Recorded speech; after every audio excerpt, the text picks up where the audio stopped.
আগবঢ়াইছোঁ এটি বিশেষ অনুষ্ঠান আমাৰ প্ৰাণৰ ভূপেন হাজৰিকা। এই অনুষ্ঠানটিৰ পৰিকল্পনা, পৰিৱেশন আৰু প্ৰযোজনা ঋতুপৰ্ণ দাসৰ। আমাৰ প্ৰাণৰ ভূপেন হাজৰিকা।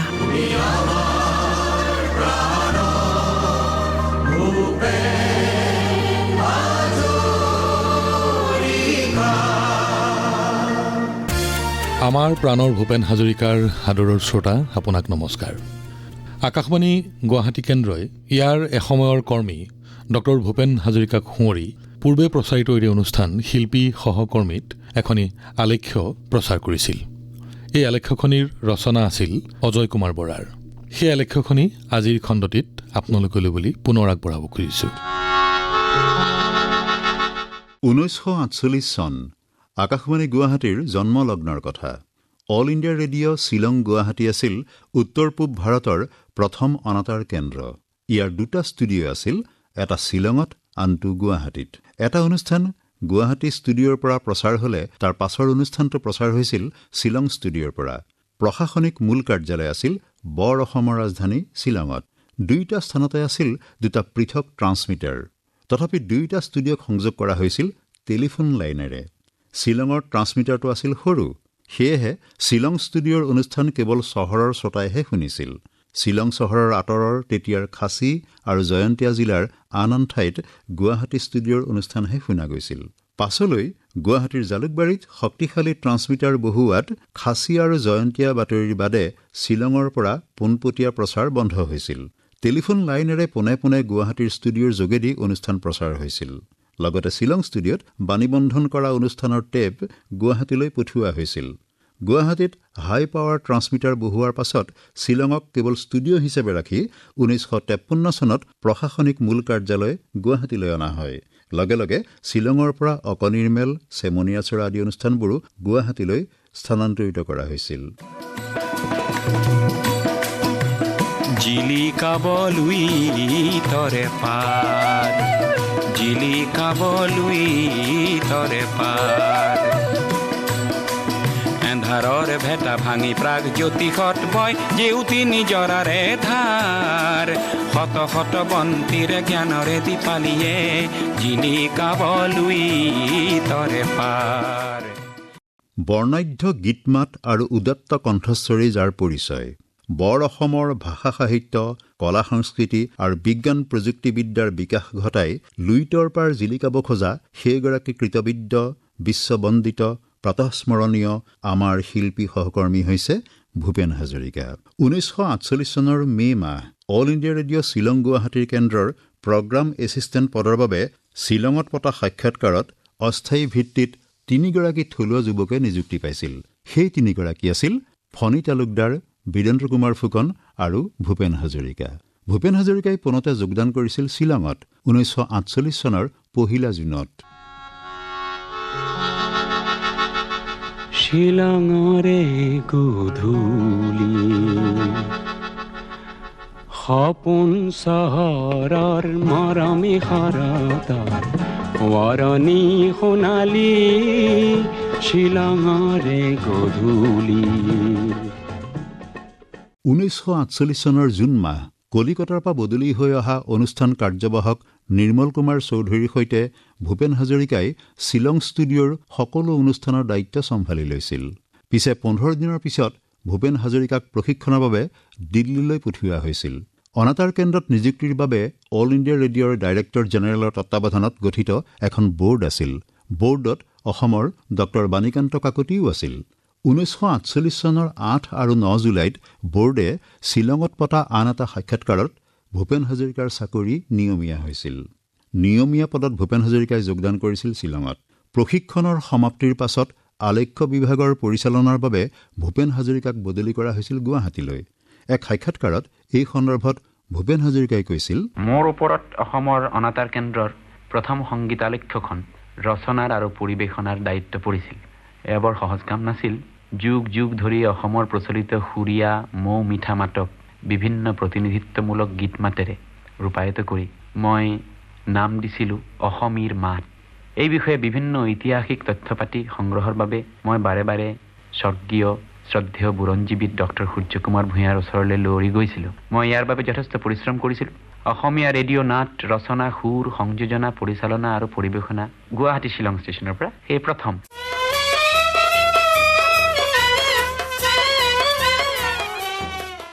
আকাশবাণী গুৱাহাটী কেন্দ্ৰত গোৱা প্ৰথমটি গীতৰ বিষয়ে ভূপেন হাজৰিকাই কৈছিল এনেদৰে। ঠিক মোৰ আজি মনত নাই, বোধহয় এই গীতটো আছিল: অগ্নিযুগৰ ফিৰিঙতি মই নতুন ভাৰত গঢ়িম, নতুন ভাৰত গঢ়িম, নতুন ভাৰত গঢ়িম, সৰ্বহাৰাৰ সৰ্বস্ব পুনৰ ফিৰাই আনিম, নতুন ভাৰত গঢ়িম, নতুন ভাৰত গঢ়িম। অগ্নিযুগৰ ফিৰিঙতি নৱম শ্ৰেণীত পঢ়ি থাকোঁতেই লিখা এটি গীত। এই গীতটি হৈছে ভূপেন হাজৰিকাৰ প্ৰথম স্বৰচিত গীত। গুৱাহাটীত যোগদান কৰি ভূপেন হাজৰিকাই সংগীত বিভাগতো জড়িত হৈ পৰে। এই বিভাগটোৰ ভঁৰাল আৰম্ভণিতে একেবাৰে উদং আছিল। সংগীত বিভাগৰ ভঁৰাল ভৰাবলৈ আমাৰ শিল্পী সহকৰ্মী পুৰুষোত্তম দাস, বীৰেন্দ্ৰ কুমাৰ ফুকনৰ সৈতে ভূপেন হাজৰিকাই কঠোৰ পৰিশ্ৰম কৰিছিল। তেখেতসকলে অসমৰ বিভিন্ন ঠাইলৈ গৈ থলুৱা গীতমাত আৰু সুৰৰ লেচেৰি বুটলিছিল। বুটলি অনা সেই গীতমাত আৰু সুৰবোৰক পোনাই পজৰাই নতুন ৰূপত সংৰচনা কৰিছিল। শ্বিলং গুৱাহাটী কেন্দ্ৰৰ প্ৰথমখন অসমীয়া সংগীতালক্ষ্য অসমীৰ মাতৰ প্ৰথম গীতটি ৰচনা কৰা সন্দৰ্ভত ভূপেন হাজৰিকাই কৈছিল, অসমীৰ মাতত প্ৰথমেই দিছিলোঁ মই দূৰৈকৈ পুখুৰী। উষা আৰু অনিৰুদ্ধৰ বিয়া দিছোঁ। তাৰ বিয়া দিওঁতে দূৰৈকৈ পুখুৰী এইটো ভাঙিছোঁ আকৌ। এই কয় যে ভূপেন হাজৰিকাই ফ'ক চং দি দিলে, আৰু ফ'ক চংবিলাক ভাঙি ধুই মেলি এতিয়া দূৰৈকৈ আমাৰ মাহঁতে গায়, দূৰৈকৈ পুখুৰী খনালা পিতা দেউ, ঐ ৰাম বন্ধালা সেন্দুৰী আলিতে, সেন্দুৰী আলিতে দাদা দাদা দাদা, ঐ ৰাম সোণৰ খৰিকা যেন ভৰিহে।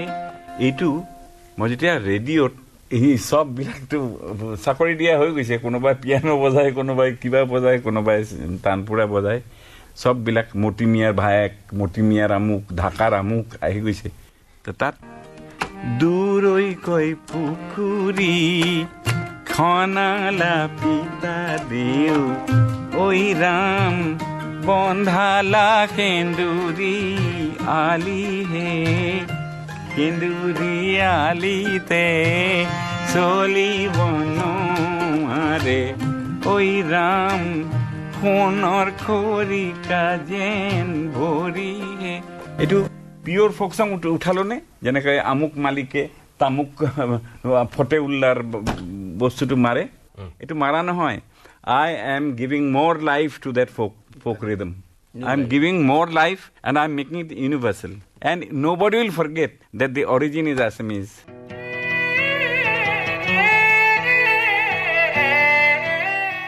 গুৱাহাটী অনাতাঁৰ কেন্দ্ৰত গীত গোৱা শিল্পীৰো বৰ অভাৱ আছিল। ৪-৫জন শিল্পীৰ গীতকে উৰাই ঘূৰাই প্ৰচাৰ কৰিবলগীয়া হৈছিল। শ্ৰোতাই চিঠিৰে বা টেলিফোন কৰি তাৰ প্ৰতিবাদো কৰিছিল। শ্ৰোতাসকলৰ দাবীৰ প্ৰতি সঁহাৰি জনাই শিল্পীৰ অভাৱ দূৰ কৰিবলৈ বিভিন্ন ঠাইলৈ অসমীয়া আৰু জনগোষ্ঠীয় শিল্পীক বিচাৰি গৈছিল আমাৰ শিল্পী সহকৰ্মী ভূপেন হাজৰিকাই। তেনেকৈ যাওঁতে মানুহে কেতিয়াবা শিলগুটিও দলিয়াইছিল। এবাৰ এঘৰলৈ শিল্পীক বিচাৰি যাওঁতে সেই ঘৰৰ কুকুৰে হেনো কামুৰিছিল আমাৰ শিল্পী সহকৰ্মী ভূপেন হাজৰিকাক। পাহাৰ ভৈয়ামৰ ভেদাভেদ পাহৰি বৰ অসমৰ ভাষা সাহিত্য কলা সংস্কৃতিৰ প্ৰচাৰ প্ৰসাৰৰ বাবে অহপুৰুষাৰ্থ কৰিছিল। তেতিয়াই ভূপেন হাজৰিকাৰ গীতত ফুটি উঠিছিল ঐক্য আৰু সমন্বয়ৰ বাণী। দূৰৰ লাচিতে শৰাই ঘাটতে কতৰুৱা গছিলে, জাতি ধৰ্ম ভাষা সবাকে স্বদেশ প্ৰেমেৰে বান্ধিলে, কিৰাত পুত্ৰ বিষ্ণু ৰাভাই মাটিৰ কৃষ্টি জীয়ালে, সমন্বয়ৰ দেখুৱালে কত প্ৰকাশত স্ফূৰ্ত মহাবাহু ব্ৰহ্মপুত্ৰ।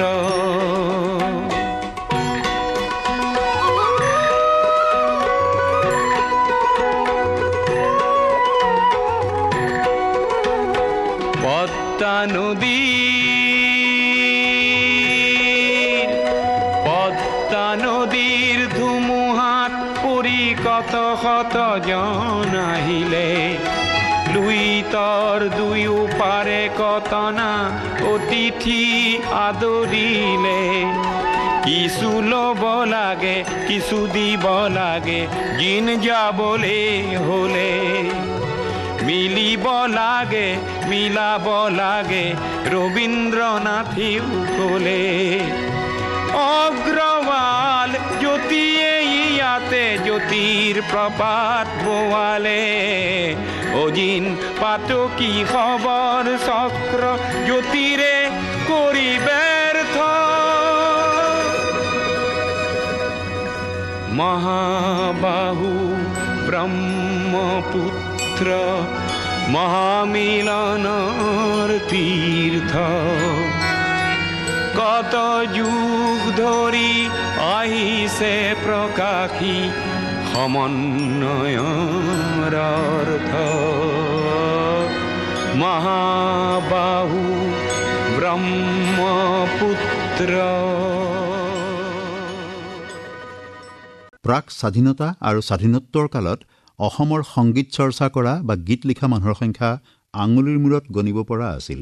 শ্বিলং গুৱাহাটী অনাতাঁৰ কেন্দ্ৰত প্ৰচাৰৰ বাবে প্ৰয়োজন হোৱা গীতৰ অভাৱ দূৰ কৰিবলৈ নিয়মীয়াকৈ গীত লিখিছিল আমাৰ শিল্পী সহকৰ্মী পুৰুষোত্তম দাস, বীৰেন্দ্ৰ কুমাৰ ফুকন, সৈয়দ আব্দুল মালিক, ফণী তালুকদাৰ আৰু ভূপেন হাজৰিকাই। প্ৰায়বোৰ অনুষ্ঠানৰ বাবে গীত লিখিছিল ভূপেন হাজৰিকাই। অকনিৰ্মেল অনুষ্ঠানটি আৰম্ভণিতে শ্বিলং ষ্টুডিঅ'ৰ পৰা প্ৰচাৰ কৰা হৈছিল। আমাৰ শিল্পী সহকৰ্মী ভূপেন হাজৰিকাই অকনিৰ্মেল অনুষ্ঠানো চলাইছিল। অকনিৰ্মেলৰ বাবে লিখা আৰু আকাশবাণীত বহুদিন প্ৰচাৰ হোৱা গীতটিৰ সন্দৰ্ভত ভূপেন হাজৰিকাই কৈছিল, আলফুলিয়া স্নেহৰ কণী তোমাৰ দেশৰ বীৰ লাচিতে সতৰু কৰি চিৰাচিত সুজলা সুফলা পূৰ্ব ভাৰত। তেতিয়াই মই পূৰ্ব ভাৰতীয় কথাটো দিছিলোঁ। ইষ্টাৰ্ণ ইণ্ডিয়া নৰ্থ ইষ্ট পিছে একো নাছিল তেতিয়া। সুজলা সুফলা পূৰ্ব ভাৰতীত উজ্বলাই ৰাখিলে কি। তাৰপিছত ভাৰতে পুজিলে শিশু শংকৰৰ কোমল কবিতা লিখনিৰ তুমিও ৰচিবা এটি দুটি আখৰেৰে সৰু ভাৱ অকণি মনৰ অ মোৰ চেনেহৰ অকণি বীৰ আলফুলিয়া আলফুলিয়া কুমলীয়া আলফুলিয়া কুমলীয়া চেনেহৰ অকণি তোমালোক চব এতিয়া এইটো কি নাম তোমাৰ ছবিন তুমি কমল এইবিলাক চব তোমালোকে অকণি আছিলা। এটা তোমালোকৰ লগৰ আছিলে গৌতম, ডাইৰেক্টৰ গৌতম বৰুৱা, হিৰো শদিয়াটো বুজিব লাগিব না ঈশান কোন। ঈশান বৰুৱা এতিয়া সাংঘাতিক অভিনেতা, গৌতম বৰুৱা কবি। গতিকে মই যিবিলাক অকণিৰ লগত কাৰবাৰ কৰিছিলোঁ সিহঁত ভাল মানুহ আছিল। ইয়াতে ডাঙৰ ডাঙৰ উজ্জ্বল নক্ষত্ৰ হৈছে অসমৰ, হয় নে নাই? গুৱাহাটী অনাতাঁৰ কেন্দ্ৰই অসমৰ লোকগীত মাত যেনে কামৰূপীয়া লোকগীত, গোৱালপৰীয়া লোকগীত, জিকিৰ, টোকাৰী গীত, চিঞা গীত, বৰগীত আৰু অন্যান্য জনগোষ্ঠীয় গীতৰ সংৰক্ষণ, সংবৰ্ধন, প্ৰসাৰ আৰু প্ৰচাৰৰ কাম নিষ্ঠাৰে নকৰা হ'লে এই গীতবোৰ হেৰাই গ'লহেঁতেন। অসমৰ থলুৱা গীতবিলাকৰ শ্ৰেণীবিভাজনৰ ক্ষেত্ৰত আকাশবাণী গুৱাহাটীয়ে লোৱা ভূমিকাৰ সন্দৰ্ভত এক সাক্ষাৎকাৰত ভূপেন হাজৰিকাই কৈছিল, বোধহয় তেনেকৈ নহ'লহেঁতেন, কাৰণ যাত্ৰাই শেষ কৰি দিছিলে। মই এতিয়া মানে মানুহে ভাল পালে বেয়া পালেও কৈ দিব মন আছে। 1930s তুমি ভদ্ৰ সমাজত চলে, তুমি মোৰ সতী জোতা মই তোমাৰ গল্পতা, তুমি মোৰ পিতলৰ চুৰি মই তোমাৰ হাত ঘড়ী। বঙালী যাত্ৰাৰ নকল কৰি কৰি ভদ্ৰলোকে এইবিলাক সুৰ দিছে, এনেকুৱা গান লিখিছে। আৰু মই সৰু ল'ৰা হৈ ক্লাছ 6ৰ ল'ৰা হৈ হাঁহিছোঁ। আৰু মই দেউতাক কৈছোঁ বোলে কি হ'ল, কি কোনে লিখিছে? এইবোলে আমুক ৰাইটাৰে লিখিছে। অসমীয়াতটো আনিলে জ্যোতিপ্ৰসাদ আগৰৱালা আৰু বিষ্ণুপ্ৰসাদ ৰাভাই, তেজপুৰত অন্তত জানো আমি তেতিয়া। আৰু ইফালে পাৰ্বতী প্ৰসাদ বৰুৱা বোলে এজন মানুহে বনগীত সুৰীয়া গীত গায়। আমাৰ বৰপেটাত ক্লাছিকেল, আমাৰ গোটেই ক্লাছিকেল। বন্ধু হবা আজি মোৰ মহানিশা সুখে দুখে অনুৰাগী ইনেহাৰ আৰু আমাৰ ঢাকা আৰম্ভ হৈছে হেৰিত নগাঁও ইক্ৰামুল মজিদ যি গুৰু আছিল সুশীল বাবু, এইফালে দৰ্প শৰ্মাহঁত আছিল যোৰহাটৰ, ডিব্ৰুগড়ত কোন আছিল নাজানো, খালি লোহিত কাকতি বোলা হেণ্ডচাম মানুহ এজন যি প্ৰেমত পৰিছে জ্ঞানদা কাকতিৰ তেওঁ ভাটিয়েলি গায়, আৰু ভৰত বৰপূজাৰীয়ে জ্যোতিপ্ৰসাদৰ হেৰি কৰে, ঠিক তোমাৰ নিচিনা। নিৰ্মল চৌধুৰীত কয় ভৰত বৰপূজাৰী, ভৰত বৰপূজাৰী হ'ল Kamal Sharma that day those days দেই। মই কাঞ্চনজংঘা মই আমুক কণ্ঠ কপাই কয়, আৰু আমি কওঁ বাহ জ্যোতি ককাইটোতকৈ বেছি কপাইছে, এইটো কম কপোৱা দেই, তেওঁ এনেকৈ কপাইছে। যি হওক, তো সেইবিলাক দি আমি বিচৰাৰ দিন আছিল তেতিয়া। অল ইণ্ডিয়া ৰেডিঅ'টো কেন্দ্ৰ কৰি এইটো যদি নহ'লহেঁতেন, হয় কামৰূপী লোকগীত নাথাকিলহেঁতেন, লাহে লাহে দেই বনগীত বোলা বস্তুটো নাথাকিলহেঁতেন দেই, ক্লাছিফাই কৰা হ'ল যে বনগীত, গতিকে আধুনিক গানটো সুৰ দিওঁতেও এইটো বনগীত সুৰীয়া হ'ব লাগিব বুলি পেলাই সেই নোটকেইটা আহি যায়, বিহুৰ নোটকেইটা আহে। গতিকে all India radio' has definitely সাংঘাতিক অৱদান দিছে ক্লাছিফিকেশ্যন অফ ছংছত। সুগম সংগীত বা অসমীয়া আধুনিক গীতৰ ক্ষেত্ৰত গুৱাহাটী অনাতাঁৰ কেন্দ্ৰই নতুন ধাৰা সৃষ্টি কৰিছিল। এই ধাৰা সৃষ্টি কৰাত আমাৰ শিল্পী সহকৰ্মী পুৰুষোত্তম দাস, বীৰেন্দ্ৰ কুমাৰ ফুকন আৰু ভূপেন হাজৰিকাই মুখ্য ভূমিকা গ্ৰহণ কৰিছিল। বনগীত হৈছে লোকগীতৰ সুগন্ধি থকা আধুনিক গীতৰ এক নতুন ৰূপ। গুৱাহাটী অনাতাঁৰ কেন্দ্ৰই এই গীতবিলাকৰো বিকাশ ঘটাইছিল। এই সন্দৰ্ভত ভূপেন হাজৰিকাই কৈছিল, বনগীত ইজ নাথিং বাট আধুনিক গীত with flavour of folk patterns. হয়, সেইকাৰণে বনগীত নাম আমিয়ে দিছিলোঁ। আৰু প্ৰথম অসমীয়া বনগীতৰ প্ৰথম যিখন কনফাৰেন্স হৈছিলে, মানে বনগীতৰ কনফাৰেন্স, তাত গ'ল্ড মেডেল যিটো আছিলে সেইটো ফৰ দ্য বেষ্ট বনগীত, সেইটো তাৰ ছেক্ৰেটাৰী আছিলে লক্ষধৰ চৌধুৰী, অমৰৰ দেউতাক লক্ষধৰ চৌধুৰীয়ে মোক গুৱাহাটীৰ পৰা ভৰলুমুখৰ পৰা লৈ আহিলে, মই গান গালোঁ। তেতিয়া 11 বছৰীয়া ল'ৰাই সুৰ দিছোঁ। দেউতাই লিখিছে, অ' মইনা কেতিয়া আহিলি তই, অহাৰে লগতে বননিৰ মাজতে ফুলে বৰণীয়া যায় মোৰ মইনা ফুলে বৰণীয়া যায়। আজলি হৰিণী অতিকৈ শুৱনি নিজৰৰে পানী পাই, এখুজি দুখুজি থমকি থমকি ঘূৰি ঘূৰি চৰি খায়। এইটো মই আহি পেলাই উজান বজাৰত এই জজ ফিল্ডত গাব লাগিব, সাহিত্য সভা 1938 চনত। এতিয়া গতিকে দেউতাই কৈছে সুৰ দি ল সোনকালে। মই ছবি আঁকিব চেষ্টা কৰিছোঁ, তেতিয়াই বেষ্ট বনগীত গায়ক বুলি মই সোণৰ মেডেল পাইছিলোঁ, আৰু এখন দহি কতৰা বুলি কিতাপ পাইছিলোঁ, সেইটো ৰঘুনাথ চৌধুৰীয়ে লেখা, আৰু এইটো দিছিলে জেনেৰেল ছেক্ৰেটাৰী লক্ষধৰ চৌধুৰীয়ে। মোক চাইকেলৰ আগত বহুৱাই লৈ আহি কৈছে, চাহ যা তেজপুৰ জয় লাভ কৰি গলি। মানে অসমৰ প্ৰথম অল আছাম বনগীত কনফাৰেন্সত প্ৰথম সোণৰ হেৰিটো 11 বছৰীয়া সুৰকাৰ ভূপেন হাজৰিকাই পাইছিলে, আৰু দেউতাই লিখিছিলে।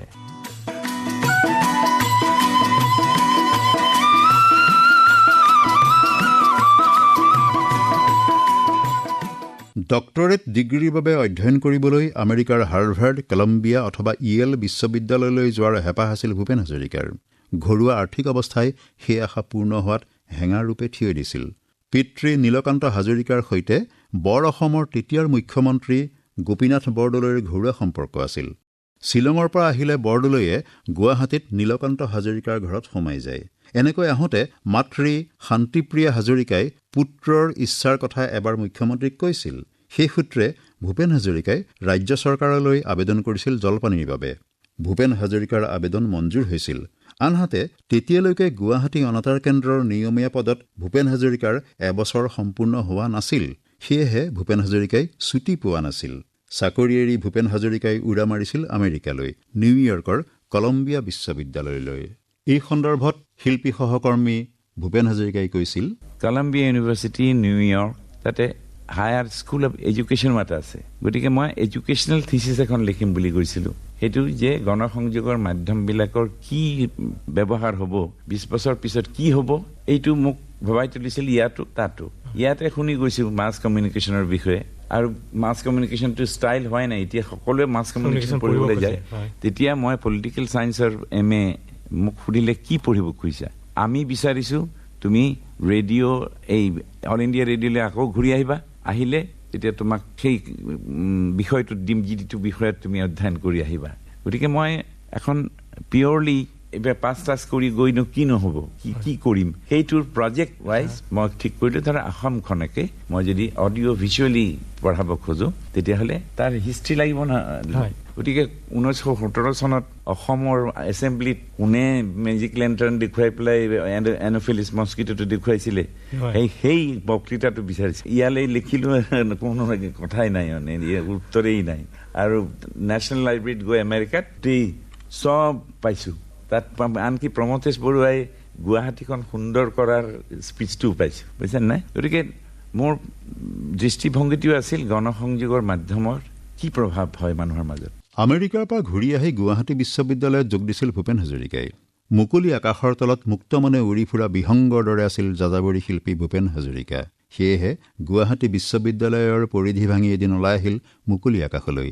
এই সন্দৰ্ভত আকাশবাণীৰ ষ্টুডিঅ'ত হোৱা এক অন্তৰংগ অনুষ্ঠানত ভূপেন হাজৰিকাই কৈছিল, মই ইয়াৰ পৰা 3 দিনৰ মোৰ দেৰি হ'ল লেনিনগ্ৰাডৰ পৰা আহি পেলাই গুৱাহাটী পোৱাত, কাৰণে মোৰ 3 দিনৰ দৰমহা কাটিছিলে ছাৰে।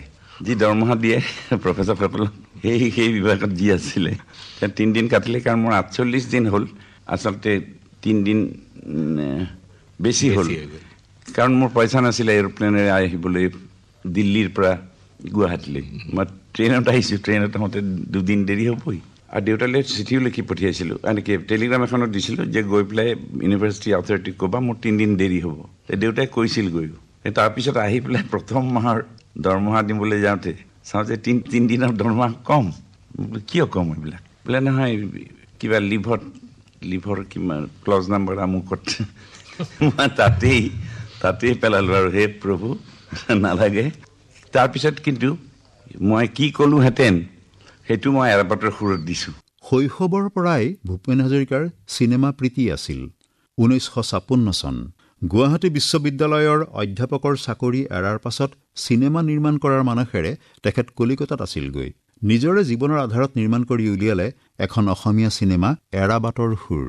এই সন্দৰ্ভত ভূপেন হাজৰিকাই কয়, চিনেমাৰ প্ৰতি আসক্তি মোৰ আছিল সৰুৰে পৰা। মই গুৱাহাটীৰ চটি টকিজত মই লাষ্ট যিকেইখন কথা নোহোৱা ছবি অৰ্থাৎ চাইলেণ্ট ছবি দেখিছোঁ। এতিয়া বিজুলী, আগতে চটি টকিজ আছিল। এই চটি টকিত প্ৰমথেশ বৰুৱাৰ মানে চাইলেণ্ট ফিল্ম এখন দেখিছিলোঁ। ইয়াত খুব মানুহে গৈছিল যে গৌৰীপুৰৰ ল'ৰাই। তেতিয়া চাইলেণ্ট চিনেমাত তেওঁ হিৰো প্ৰমথেশ চন্দ্ৰ বৰুৱা, তেওঁ আসামৰে মানুহ। গতিকে অলপমান আমাৰো লগাইছে মনটো যে বাহ, সৰুতেই চিনেমা। হঠাৎ 35 চনত জয়মতী, ইয়াত কুমাৰ ভাস্কৰ নাট্য মন্দিৰত জয়মতী দেখিছোঁ। দেখাৰ পিছত গীতবিলাক শুনিছোঁ, চাউণ্ড বৰ ভাল হোৱা নাছিল। ইটোৱে পিছত শেষত জ্যোতিপ্ৰসাদৰ মৃত্যুৰ কাৰণ হ'লগৈ, মানে পপাৰ হৈ গ'লগৈ, কাৰণ চাউণ্ডখিনি বেয়া আছিল। কিন্তু তাতো বতাহতে হালে জালে আমি সৰুবিলাকে গানমুখী হ'লোঁ। তাৰপিছত অন্যান্য বঙালী ছবি বা মহাৰাষ্ট্ৰৰ ভেটি থকা প্ৰভাত টকিজৰ ছবিবিলাকত কৰ্ণাটক মিউজিক শুনিবলৈ পালোঁ। গতিকে কৰ্ণাটকী মিউজিকৰ প্ৰতি আসক্তি হৈ পেলাই সেইবিলাক হ'ল। ইন্দ্ৰমালতীত সাংঘাতিক কাণ্ড হ'ল। মই গৰখীয়া ল'ৰা হৈ পেলাই গান গাবলৈ আহিলোঁ। প্লে'বেক ছিষ্টেমো নাই তেতিয়া। এনেকৈ গাইছোঁ, ইনষ্ট্ৰুমেণ্টখিনি অলপ দূৰত থাকে। এই লেচু গছৰ তলত ভূপেন হাজৰিকা, বেল গছৰ তলত অপনেয়াৰ কাউৰীবিলাক আহি আছে গৈ আছে। একেলগে প্ৰথমেই কয় মিউজিক, তেওঁলোকে বাজিব লাগিব 1 2 3 4। তাৰ মিউজিকটো বাজি উঠাৰ পিছত 1 2 3 4ত কেমেৰাটো চলিব লাগিব, বুজিছে নাই? আৰু দুইটাই একেলগে কাণ্ডটো কৰিব লাগিব। তাৰ মাজতে কাউৰীয়ে মাতি দিলে, সেইটো NG হ'ল। ছবি কেনেকৈ কৰে তাৰ প্ৰতি এটা ধাউতি হ'ল।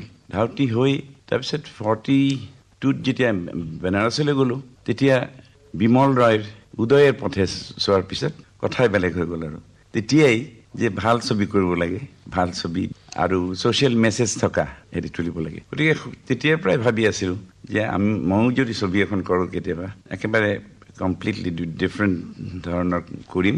আৰু সেইকাৰণেই ইয়াৰ পিছত এৰাবাটৰ সুৰ যেতিয়া কৰিছোঁ, কলিকতালৈ গুচি গৈ আমাৰ অসমীয়া মানুহখিনিয়ে অতীতলৈ চাবলৈ যিসকল হিষ্ট্ৰী পঢ়িব নোৱাৰে, ইতিহাস পঢ়িব নোৱাৰে, সেইটো মতে কৰিছিলোঁ বুলি আমাক যদি কৈছিলোঁ যে অলপ অসমৰ বুৰঞ্জী হেৰিয়ে জানকচোন, অশিক্ষিত মানুহৰ আনপঢ় যিবিলাক তেওঁলোকেও চাওকচোন। গতিকে মই সেই পাৰপাছতেই তেতিয়ালৈকে মই বোধহয় প্ৰায় 16খনমান ছবি কৰিলোঁ, মানে জড়িত থাকিলোঁ ইন্দ্ৰমালতীৰ পৰা। বলিন্দাৰ যিমান পুৱতি নিশাৰ সপোন, মানে বছৰে বছৰে এখন নহৈছিল, যাৰ হেৰি গ্ৰামপ্ৰসাদ আগৰৱালা কৰে বলিন্দাই, তাত কেতিয়াবা বিশ্বদা আহে, মিউজিক ডাইৰেক্টৰটো লগা মানে গাঁঠি থোৱা আছে, যি কৰিব। গতিকে তেনে কৰি আহি বেছ কেইখনমান ছবিত জড়িত হৈ তাৰপিছতে এৰাবাটৰ সুৰত ডাইৰেক্টৰ আহিছোঁ, নহয় জানো? এৰাবাটৰ সুৰৰ চিনেমাখনৰ সফলতা আছিল ভূপেন হাজৰিকাৰ জীৱনৰ টাৰ্ণিং পইণ্ট। তাৰ পাছত তেখেতে পিছলৈ উভতি চাবলগীয়া হোৱা নাই। এখনৰ পাছত আনখন চিনেমা কৰি গৈছিল। অসমীয়াৰ বাহিৰে বাংলা আৰু হিন্দী চিনেমাৰ কামো কৰিছিল। ভূপেন হাজৰিকাই সংগীত পৰিচালনা আৰু নিৰ্দেশনা কৰা চিনেমাৰ তালিকাখন বেছ দীঘল। এটা সময়ত কলিকতা এৰি বোম্বেলৈ গৈছিল। চিনেমাৰ সফলতাই পদ আৰু বঁটাৰো লানি লগাইছিল। 1966 চনত লতিঘটি চিনেমাখনে ৰাষ্ট্ৰপতিৰ পদক আজুৰি আনিছিল। চামুলি বেমচাপ ছবিখনে ভূপেন হাজৰিকালৈ কঢ়িয়াই আনিছিল ভাৰতীয় চলচ্চিত্ৰ জগতৰ 1975-76 বৰ্ষৰ শ্ৰেষ্ঠ সংগীত পৰিচালকৰ ৰাষ্ট্ৰীয় বঁটা। ৰুদালি চিনেমাখনে দিছিল আন্তঃৰাষ্ট্ৰীয় খ্যাতি। ৰাষ্ট্ৰীয় আৰু আন্তঃৰাষ্ট্ৰীয় চলচ্চিত্ৰ সমাৰোহবোৰত ভূপেন হাজৰিকাই লাভ কৰিছিল অলেখ সন্মানীয় বঁটা। ভাৰত চৰকাৰে প্ৰদান কৰিছিল পদ্মশ্ৰী, দাদা চাহেব ফাল্কে বঁটা, পদ্মভূষণ ইত্যাদি। মৰণোত্তৰভাৱে যচা হৈছিল পদ্মবিভূষণ আৰু ভাৰত ৰত্ন সন্মান। সুদীৰ্ঘ জীৱনকালত বিভিন্ন ক্ষেত্ৰলৈ ঢাপলি মেলিলেও আকাশবাণী আছিল ভূপেন হাজৰিকাৰ দ্বিতীয় ঘৰ। ভূপেন হাজৰিকাই কৈছিল, অল ইণ্ডিয়া ৰেডিঅ'ক চৰকাৰী বস্তু বুলি পেলাই দিবলৈ বা দূৰদৰ্শনক হেঁচা মাৰি ধৰিবলৈ বহুতো প্ৰচেষ্টা মোৰ চকুত পৰে। সেইটো যাতে নহয়, আৰু সেইটো যাতে বৰ গণতান্ত্ৰিকভাৱে খুব জানো আকাশখন সকলোৰে, কিন্তু হ'লেও ৰেডিঅ'ৰ কিন্তু মৰণ নাই। ৰেডিঅ'ৰ তুমি মৰণ নাই। মাৰ্চলৈ যদি 5 বছৰ পিছত ফুৰিবলৈও যাব পাৰা, তথাপি radio' will be more economic and to the people than any other media. Long live Akashvani. সাগৰ সংগম কত না সাঁতুৰিলো, তথাপিতো হোৱা নাই ক্লান্ত।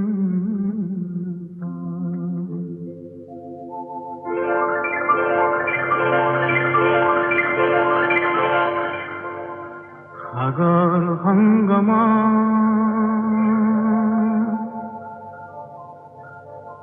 সাগৰ সংগম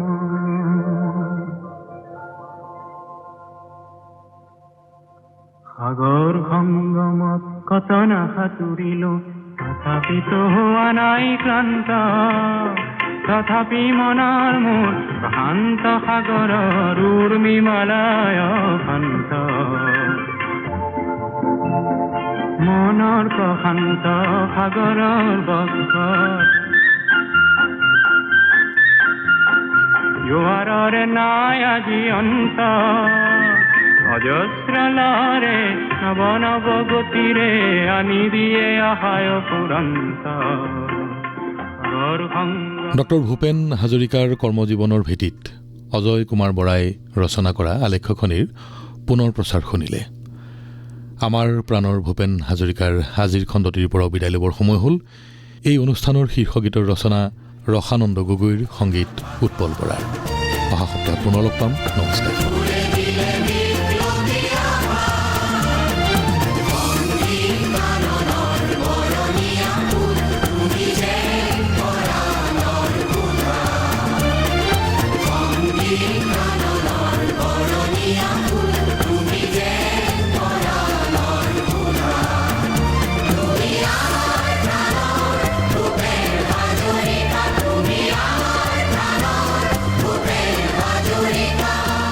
আমাৰ প্ৰাণৰ ভূপেন হাজৰিকা। অনুষ্ঠানটিৰ পৰিকল্পনা, পৰিৱেশন আৰু প্ৰযোজনা ঋতুপৰ্ণ দাসৰ।